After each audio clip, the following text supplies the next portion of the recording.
Let me know if you can see that. Perfect. Sure All right. can. Just this is a brief introduction. We're going to be talking about distracted driving. It's just one of the components of driving and those kind of things. As Sally said, I'm a retired sergeant from the Longmont, Colorado Police Department. 18 years service. Did several different jobs in that department, to include patrol, traffic enforcement. Worked in the detective division. Did training in personnel and internal affairs. So um, my love of the world of police work, believe it or not, was actually patrol and traffic enforcement. Kind of weird, but that's what it was. With that said, we'll move right into it. What is distracted driving? I mean, it's kind of one of those things we don't really think about. I mean, we all know about driving under the influence of alcohol. We'll touch on that at the latter part of the presentations. But what we don't really talk about is what is really distracted driving. Well, distracted driving can be any activity that diverts the attention from driving. There's some stats there at the top. The total of distracted driving, according to the National Highway Traffic Safety Administration, in 2022, there were 3,308 lives lost. That's not from drunk driving. That is literally from distracted driving.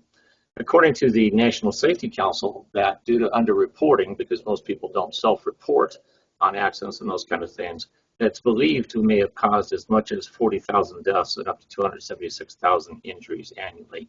That is a big number. That is scary as heck.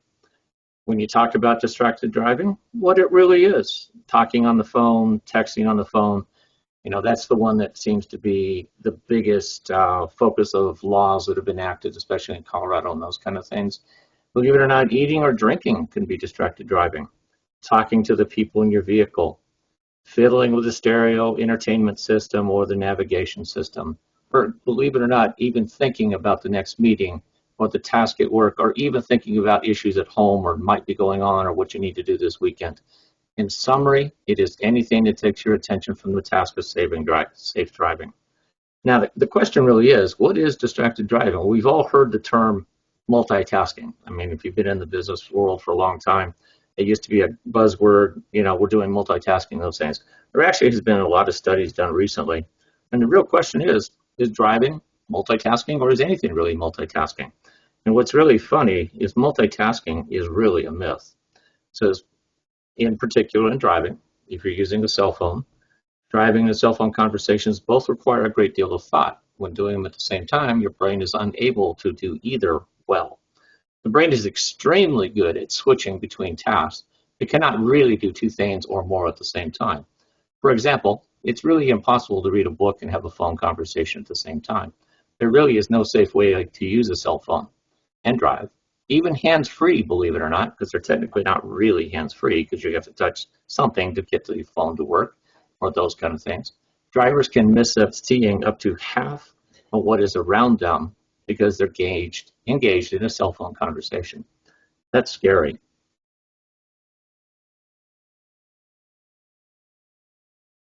Okay. One of the things that's really made a big impact on this is the effect of technology. And technology is interesting because when I was a police officer, technology was just in its infancy and cell phones weren't that prevalent. In fact, they were bricks at that point. Now they're, pocket-sized devices and those kind of things. It's really becoming more distracting to the drivers than ever before. There's some stats in there. About 53% believe of manufacturers actually put these devices in the car, then it must be safe. The reality really is they're not even looked at it that way. They're actually put in for convenience. The multitasking technology is really about convenience and not about safety. There is an interesting stat that's out there that says that you are 4 times as likely to crash if you're using your cell phone while driving. And the other part that is kind of concerning, especially for an employer, is that they have been held and can be held up to $25 million for employee crashes. That doesn't even include the personal tolls that you may have to pay, or fines, or loss of license, jail time, all kinds of things that can happen, even when employees are using hand-free devices. I want to share a personal story a little bit. Distracted driving. I was a trained police officer and those kind of things. Learned how to drive at the track, those kind of things. Did all kinds of things like that. However, my personal vehicle one day, not while I was a police officer, but I was headed to work, and cell phones had just come out, and they had Bluetooth headsets, and I had one in my ear, thinking, hey, this is cool. I can talk to anybody if I'm on the way, if I have to take care of some kind of business, that's fine. And I'm driving down the road, only doing probably 35, 40 miles an hour. Near I-25, was actually on a cross street on a bridge getting ready to enter. And for whatever reason, I moved, looked left, and whatever. The Bluetooth headset fell out of my ear, fell on the floor, and I looked down. I go, well, where did that go? Now, the time I looked down was probably, I don't know, 2, maybe 3 seconds. I looked up, and there's a car that has turned left in front of me, and literally no time to react, and that car ended up on my hood. Scared the heck out of me. Luckily, no one got seriously hurt, but it was scary and heck. Technically, the other driver ran the red light, but it did not make me feel any better when I didn't see him coming and couldn't react to it. And literally, it was maybe 2 to 3 seconds. It's really how fast you're driving a 2,000-pound vehicle down the road. It's eye-opening when that happened to you personally. So I think about that all the time. I mean, obviously, I own a fairly new vehicle now. I have all the gadgets, the whistles, if you want to call it that. The other day, just for fun, I was sitting in the driver's seat of my car, and I was looking at all the different, buttons and things you can do, including the navigation system, the stereo system, those kind of things. And I actually counted there were 69 different switches, touches, or anything that you could use while you're driving. And again, it kind of points out the fact that they were done for convenience and not necessarily for safety, because every one of them requires you to do something until you learn the car. I mean, eventually you might know where each button is and those kind of things and do it somewhat safety, but I'd still have to be real aware of it. There are so many distractions. And this was an opinion poll that the National Safety Council did. And they're saying that 66% of drivers across the nation said they make phone calls, believe it or not, while driving through parking lots, not even on the road, just parking lots. They also said they would program their GPS systems, text, use social media, send or receive emails, take photos, or watch videos. There's a little blurb there about teenagers are likely to engage personal grooming, which is interesting, better than adults, driving in parking lots, but less likely to be on the phone. Holiday season, not only do you have drivers, but pedestrians are likely to be distracted by, to-do lists and trying to get from one place to another and navigate safely and those kind of things. There are many, many distractions. So along with that, obviously technology improved and those things. So Colorado started realizing that, and I'm talking Colorado because that's what I'm familiar with, but other states have done this across the nation as well. Some of them more restrictive, some of them a little less lenient. Colorado focused on handheld cell phones is what they started with. And the current law reads this way. It says that it permits regular cell phone for voice calls. However, adult drivers are prohibited from manual data entry and transmission on the cell phone. In other words, sending a text or browsing the internet while behind the wheel. There's also a caveat about minor drivers. They're obviously prohibited from any cell phone use, including hands-free, and those kind of things. Police are allowed to cite a motorist for texting only if the violation caused the motorist to drive in a careless and imprudent manner. It was an attempt to legislate that behavior and those kind of things. And quite frankly, in my opinion, it didn't go quite far enough because I watch people all the time. I'm sure in your driving experience, you've been looking next to the person next to you. They've got the cell phone in their hand, and they're obviously looking at the screen, driving down the road next to you, and you're going, I hope he doesn't turn into me, and those kind of things. So with that, the legislature has passed a new law, and effective January 1st of 2025, no handheld cell phones will be allowed for use except when parked or reporting an emergency. It also, believe it or not, is a secondary offense, which basically means they can't stop you if they see you using it, but if you're stopped for another reason, such as simple as not signaling, have a taillight out, headlight out, whatever the case might be, cross a lane line, you're going to get a ticket for that and those kind of things. Obviously, I put there in that other states have different laws. Just be aware. And the best safety is not to use it while you're driving. The problem is that it's really convenient, and we do it and we get used to it. I've done it. I still do it sometimes. And then I look at myself and I go, you know what? What did I just miss on the road? Okay. What about those other distractions that we mentioned? The eating or drinking, talking to the people in your vehicle, fiddling with the stereo, entertainment system, navigation system, thinking about the meeting or task at work or even at home. It's currently not legislated, but please be aware of these distractions. So it's something we don't think about. We just don't do it. We take it for granted. We drive every day. we get so used to driving. I mean, I've been driving for, wow, thinking about it, almost 55 years, and I think I'm a pretty good driver. What is really interesting is that a lot of the insurance companies these days, when you get a new insurance policy, they actually want to put a monitor in your car and they rate your driving. And I thought I was a darn good driver, okay? And they rate you with an alphabetical grade, A, B, C, D, whatever the case might be. I came out as just barely a B driver, which is an average driver. I got angry. I go, what the heck? I thought I was better than that. But when you start looking at the details of that, there are things that even I was doing, not even aware that the fact I was touching the cell phone or that I was a hard break because of something and those kind of things. Not saying they're absolutely 100% correct, but it does give you a good gauge and those kind of things. Since those, it makes me, more aware of what I'm doing, what I'm trying to do, and not to use distracted and paying attention. Say, why is distracted driving so dangerous? I'm going to give you a brief scenario. You're driving down the road at 60 miles per hour. Your cell phone rings, and you look down at the screen, and you see who's calling. It maybe 2 seconds has passed as you look at it, and you realize, you know what?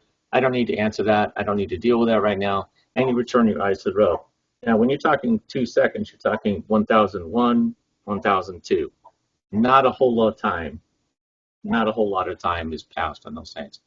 It says, the reality is, how far have you really traveled when your eyes are on the cell phone for that 2 seconds of time? Again, 1001, 1002. If you're traveling 60 miles an hour, believe it or not, you're traveling about a mile per minute. 1 mile is 5,280 feet in length. What's interesting is that 1 second of time, you have traveled 88 feet. At 2 seconds of time, you've actually traveled almost 176 feet. And your eyes were not on the road. And if you put it in that some kind of reasonable or not even realizing what you've done, you actually have traveled far enough down the road that you have missed approximately 2.5 semi-trucks on the same road. That's how much distance you've crossed or passed. Didn't even know that those two vehicles were there. It's when you think about it and you put it in that context, it doesn't take very long for something to happen. And that even goes back to what happened to me in my accident that I had. Literally 2 seconds, didn't see what happened in both. Those kind of things. Any questions, comments right now? You can use the chat function, raise your hand, whatever you'd like to do, and those kind of things. So, distracted driving is it's a very major topic that we need to think about. We don't think about it. We need to do more of it and be more aware of your surroundings. You just think about this, what I just pointed out. Okay. I'm going to talk a little bit about the big one, driving under the influence. Driving under the influence of alcohol. Obviously, we live in a society where alcohol consumption is, it's allowed, it's accepted, and those kind of things. What isn't accepted is obviously if you're under the influence of alcohol and driving a motor vehicle and those kind of things. The one thing that I didn't really mention as we talked about distracted driving and driving under the influence and those kind of things is that there are costs involved, major costs involved, not only financially, there could be fines, there could be loss of a job because you've been jailed, those kind of things. The one that's really big is insurance costs. Your insurance policies can go up as much as, I don't know, depending on what the offense and those kind of things can be anywhere from 5% to 50% or even to uninsurable. That can actually happen too. So there is a great cost, not only to mention the possibility of, God forbid, that somebody gets hurt seriously, you get somebody you love, somebody you don't know, they get hurt seriously. It just has a lot of ramifications and not paying attention to what you're doing and or drinking too much. So with the alcohol driving, we're going to talk a little bit about that. Currently, the state law does say that blood alcohol content of 0.05 to 0.08% blood alcohol content in the blood, it is considered impaired driving. Okay. When I was a police officer, the standard was 0.1, which is, it's been lowered by 0.02%. It's actually more restrictive. Okay. If the blood alcohol content is 0.08 or more, it's under the influence, and you're considered to be under the influence of alcohol. Also, the big deal in Colorado because marijuana is obviously a legal. Uh, there's some guidelines on those things, but it is legal to consume marijuana in the state of Colorado. What is interesting is that if your blood contains 5 nanograms, and I put this out just to tell you what it is actually 1 billionth of a gram. And if it has more than 5 nanograms of the active ingredient, which is delta 9 THC or tetrahydrocannabinol, I just had to put that in there because it's an impressive word. You're considered to be under the influence of one or more drugs. If you have a blood alcohol content in addition to that, you're considered to be driving under the influence of drugs, which carries a different set of penalties. It's scary because it's in the alcohol world, they can actually tell you kind of different reasons of how much it can be that it takes to get drunk. In the drug world, in the marijuana world, nanograms, they haven't really decided how much is really too much or not enough. There are studies out there that I've read recently that anything over 1 nanogram can cause a person to be impaired in their driving ability, their reflexes, all slowed down. It's amazing to think about that, and I have some studies are out there saying no, even at 5, they're not affected. The jury is actually still out on the drug piece, but with experience, because I have seen people under the influence of alcohol, it's an interesting stat for myself. In my first year as a police officer, I actually arrested over 1,000 drunk drivers off the road, not with drugs, but it was literally drunk driving. It was early parts of when MAD was coming out, Mothers Against Drunk Driving, and the enforcement tactics were on. It was something that I had a passion for because of the fact that I had seen too many crashes. I had a relative that was actually injured severely in an alcohol-related crash, and when I became a police officer, I basically said, you know what? It's something that person is doing. They may not be aware consciously that they're under the influence, but there were several that were. I mean, my worst one at one time had a blood alcohol of about 0.35, which technically, if I were to do that, I'd be comatose. I'd be under the table. But at 0.35, it's 3.5 times the legal limit at that time. And luckily, he hadn't hit anybody at that time, but that was scary. Then I've also seen drivers that have been intoxicated with less than 0.05%, which at the time was considered impaired driving, and they drove worse than people that were absolutely intoxicated to the point of very high blood alcohol contents. A lot of that is because they may have been a habitual drinker, they may have become habituated to doing that, and they had compensated quite frequently, or quite, I don't know, however you want to look at it, but they were an alcoholic that had drank a lot and gotten used to driving, those kind of things. I'm going to share a personal story that is embarrassing, but at the same time is illustrative. When I turned 18 years old, going my first year in college, up in Boulder, Colorado, of all places, University of Colorado, pre-med student, had done well in high school and those kind of things, had not really been a partier, hadn't been going to parties or anything like that. Drinking, no way. My parents wouldn't allow that. No, it was not anything that was on my, not even my to-do list, if you want to call it that. However, being 18 years old, now away from the parental influence at home, there was a party. It was at one of my friend's house. We went there, and I will tell you that I did everything bad in one evening. I got intoxicated under the influence. It was beer, but I was drinking that. I actually smoked marijuana, the only time in my life I did it. And then I drove home. I would have been absolutely, had I been stopped, I would have been in jail. I was under the influence of alcohol, I was under the influence of marijuana, and I was driving a motor vehicle. To this very day, I can remember driving on Broadway in Boulder, sitting on a yellow line saying, I hope this line goes where I need it to go, and I'm going to stay right on this line so I know I'm not weaving. That was the conscious thought, not realizing that I was so drunk that I couldn't really drive effectively or safely. Once I got through all that, and then obviously as I became a police officer, I realized how stupid that was. And so every chance that I had to talk to people about this, I always did. I'm sure other people have personal stories and those kind of things, or things that have happened to others and those kind of things. Part of the issues that can happen with driving under influence, if you get in trouble or get stopped, you can actually be penalized under the administrative rules as well as the criminal rules. under the administrative rules, and this is just a chart, we're not going to read the whole thing, but it does go from first offense through third offense or subsequent offenses. And there is, believe it or not, even if your blood alcohol is at least 0.08, there is a 9-month license revocation. When they say license revocation, you're not allowed to drive. You don't have a valid driver's license. Some people do. They can get trouble if they get caught. It's basically driving under the influence is what will happen. What you will notice here is that administratively it gets worse if it's a second test, third time, those kind of things. There's also points attached to your license as an adult driver. If you're not a truck driver with a higher class license, you're going to lose 12 points on a DUI. If it's a driving with ability impaired, you're going to lose 8 points. And basically that leaves you nothing left on your license if you lose that 12. It gets worse from there. You'll also will notice at the very bottom, there is under the drugs driving there. It's actually not as severe criminally, but administratively, you're going to lose your license for 3, 6, or a year.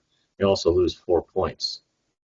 The other issue that can be is that, believe it or not, if you're driving a company vehicle or even on company business, it may cost you your job depending on what your policies are, what your, whatever they decide. It is not a pleasant thing to go through. On the criminal side of driving under the influence, you have the criminal penalties. Again, what can happen doesn't necessarily always will. Sometimes it can be less, sometimes it can be more. The very first one's a misdemeanor. That's when you're just under the impaired by alcohol. You can spend from 2 to 3 months in jail. You have a fine.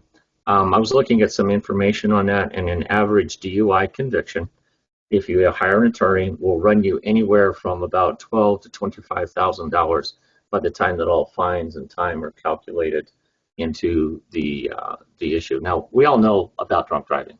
We understand that. What we don't really know is what does it really take to, what happens to us when we consume alcohol and those kind of things. And the question has always been, how much is too much? Okay. One of the strange things is, what is your blood alcohol after 2 beers? It's approximately 0.43%. If you remember the slide that I had, that driving while ability impaired is literally at 0.05. With 2 beers, and that's in less than an hour, you are almost right at being impaired. Okay? You'll notice that a typical 12-ounce beer is about 5% alcohol. And then the interesting thing is alcohol consumption and its effect on the human body is actually affected by weight, as well as stomach contents and other factors and those kind of things. There is a blurb here that talks about the average 180-pound man has to what he would expect to peak BAC, but an average woman of approximately 160 pounds would only reach a peak blood alcohol of 0.05. Both of them, believe it or not, the first one is not quite impaired, but the second one is impaired. What it basically tells you is be careful, okay? It's in theory, it's 0.02 per drink and those kind of things, or 2 drinks. And it's only 3 drinks for 0.05, and 4 can put you basically under the influence. And in Colorado, that's called per se. And per se means that with a test, and it's shown that way, there you are considered under the influence. There is no defense against a blood alcohol content of 0.08%. Sorry. Okay. There's a typo on my slide. I'll have to fix that. Thank you.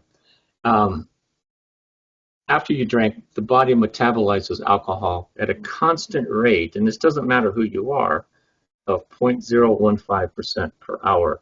The reason I bring that out is because there actually is a rule of thumb that you can use to apply if you're out drinking responsibly and those kind of things and you want to drive. The rule of thumb really is 1 standard drink per hour. But again, it is different depending on size and stomach contents and those kind of things. There really is no way to effectively gauge, but the rule of thumb usually holds true. 1 drink per hour, you're going to run less of a risk. Can't say it won't be a 0 risk, but a majority risk that you would not be considered under the influence. A little bit further on some of the other things that can happen on the penalties. Even on the first conviction, you might be able to get what's called a restricted license. But to get a restricted license, or in the state of Colorado, you literally have to put an ignition interlock device on your car, which basically requires you to take a breathalyzer at the time you get into the car before it will even start. That's interesting. I understand why they do that, so people can work and those kind of things. But again, it's another device that you have to go through, another step to even be able to drive. Um, in Colorado, when you get stopped by a police officer, and if the stop is valid and the officer has reasonable suspicion of alcohol, and that's based on their observations, they can do roadside maneuvers, nystagmus, which is actually, if you've ever seen it or familiar with it, it's a test that they can use and actually using the eyes on different ways to focus and those kind of things and actually tell if you are under the influence of drugs and or alcohol. The chemical test is required. Those first two reasons is all that's required for a chemical test. In Colorado, we have what's called the express consent law. When you get your driver's license, you actually are consenting that you will give a blood test if there's reason to believe that you are under the influence of alcohol or drugs. And you have consented to either a breath test or a blood test if you are arrested for driving under the influence. If you refuse, then it goes into administrative action of the driver's license privileges, can be taken away from you. It gets worse as you do, hopefully no more, but it can happen. So obviously, drinking and driving it's distracted driving too, believe it or not.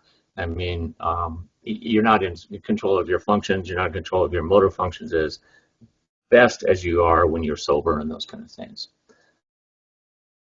In retrospect, think about what distracted driving is. Remember the rule of thumb that you're traveling about 1.5 times the speed of your car in feet per second. What does that mean? We already talked about the 60 mile an hour example. Even at 30 mile an hour, you are traveling approximately 44 feet per second. Now, per second, that's 1001. If you're not looking at driving, pay attention to driving because you're distracted. You've traveled 44 feet down the road approximately. Missed, probably, I don't know, 6, 7 bicyclists, at least 2 or 3 cars. Not appropriate. Okay. Another thing, if you're driving a rental for the company and you have a rental car, please get to know the car controls before you put it in gear. I have made this mistake when I used to travel and those kind of things. Get in the car going, hey, I know what a car is, I know how to drive, its basic functions, those kind of things. And sorry, I had distracted there for a minute. You get to know the car controls before you put it in gear. Don't drive through the lot. Don't try to figure out what you're doing. Set your navigational tool before you start driving. I went to Los Angeles one time and never been to California, Los Angeles area. Didn't realize how difficult the driving is in that one. And trying to set the navigational tool while driving through the lot is not good. Luckily, I didn't get hurt, didn't do anything. But subsequent to that and reading all these things, you understand how important it is to know where the controls in your car, how to use them properly.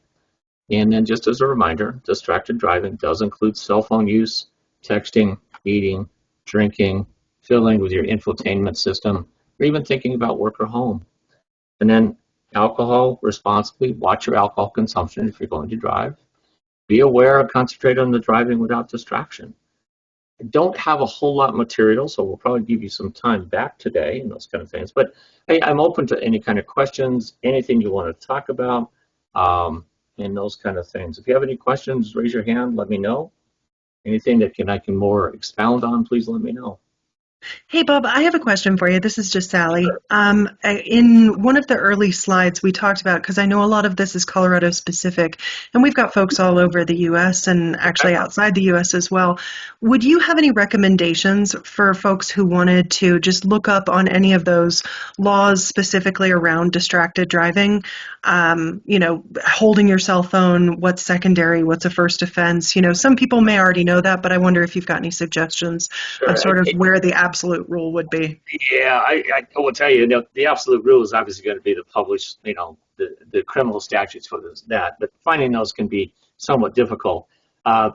Google is our friend, believe it or not, on the internet. Any search engine browser out there and those kind of things, just search. You can put in there. You can actually put the state you're going in. I mean, I searched Colorado distracted driving. You could put in any state. It will give you a series of probably what it's defined as by that state and those kind of things. It actually will give you references to the actual statute. You can look up the statute number and those kind of things to give you all those rules. be prepared to read a lot of information. There's a lot in there, of course, because Google is also an ad-based driven browser system, so you can get a lot of attorney ads. But the one that you really want to pay attention to is the state guidelines and those kind of things. And it's a lot of good information. I mean, I found it's really interesting, even in Colorado, with the National Institute of Highway Safety and National Safety Council. There's other groups out there. MAD's got their own page on distracted driving. What is interesting is the commonality of all of them is it's these kind of distracted driving things that we don't realize we're doing them, and that's what's really contributing to a lot of the injuries and or deaths that are out there on the road. Just my best advice is pay attention, know your vehicle, know what you're doing, and the cell phone calls, sometimes it can wait. I mean, they need to wait. Or park the car for a minute and use the phone. Yeah, definitely. Okay. Well, that's good to know. Any questions from the rest of the team? Any personal experiences that you'd like to share, or any feedback that you'd like to provide? Hey, Sally, Yeah. you just said park the car, or somebody said park the car on the side of the road, take the call. I've actually been approached by troopers for doing that Yeah. and told don't do that. And I'm sorry, I should be very careful with that. On highways, I would avoid that. Even in Colorado, you're supposed to avoid that. It's a safety hazard. So obviously pull off the highway, find a safe place to park. I should have qualified it that way. Parking on the highway is a dangerous thing. A lot of states, and even in Colorado, they now have the vehicles with the flashers on the right. You have to slow down, move over, those kind of things because of the issues that have happened. So safely park the vehicle, shall we say. Thank you. Great point.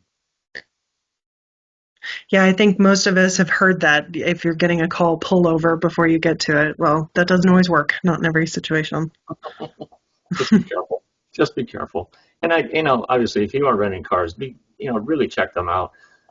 It's something I learned, and it's like, wow, if you crash a rental car, it's not pleasant at all. You don't want to get hurt. You don't want anybody else. Plus, you're away from home. Just be safe. Set everything first. So be aware. Yeah. Well, I thought it was interesting too, just a personal anecdote here. I thought it was interesting when you brought up the fact that even these infotainment gadgets that all of our cars come with, and certainly if we're renting cars for work purposes, they tend to be newer cars that have all these gadgets. Beyond knowing the car before you operate it, it's so important to remember that just because you have the ability to say, call Sally, if that contact in your phone is under first and last name and you say call Sally, the car is going to say which Sally in your phone. If you've got two, a mom and a dad and a mother-in-law and a father-in-law, and you've got them all under mom or dad, it's going to ask you all these questions and have you distracted. So I think that's something really important to remember too. Absolutely. Plus, believe it or not, most of them have got a screen that displays all this information at the same time. Exactly. They're designed to be convenience factors, but you're taking your eyes off the road again. It's interesting. Like I said, they are not designed for safety by any means. Definitely. All right, team. Well, thank you, Bob, very much. Sure. I'll stay on here in case anybody does have any questions and wants to hang back, but we appreciate your time. As I mentioned to everybody here, this session has been recorded, so it'll be available for reviewing and for sharing. And please feel free to stay back if you've got some additional questions for Bob. Otherwise, have a fantastic day, everybody, and a great September. Thank you. Thanks, Bob. Thank you. Thank you very much. Bob, you were talking about the the convenience items that cars today offer. Lane driving assist. Oh, yeah. High beams, low beams, wipers on, wipers off, mirrors, all that crap. Sure. Because people can't be bothered to learn how to drive. Mm-hmm. That's an interesting comment. I like that. It's interesting because I actually was reading something about that, and they're being designed, quote unquote, to help the driver be more safe. And I'm not quite sure that's true or not true. Lane assist and those things. I mean, I have a rear, collision avoidance on my system. It'll go off sometimes. I go, what in the world? There's nothing there.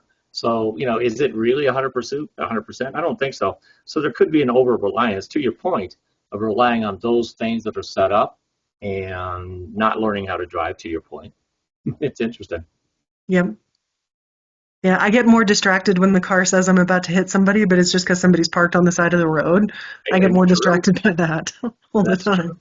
Absolutely. Cool. Well, great. Sally will hang up for a little bit unless there's anything else there.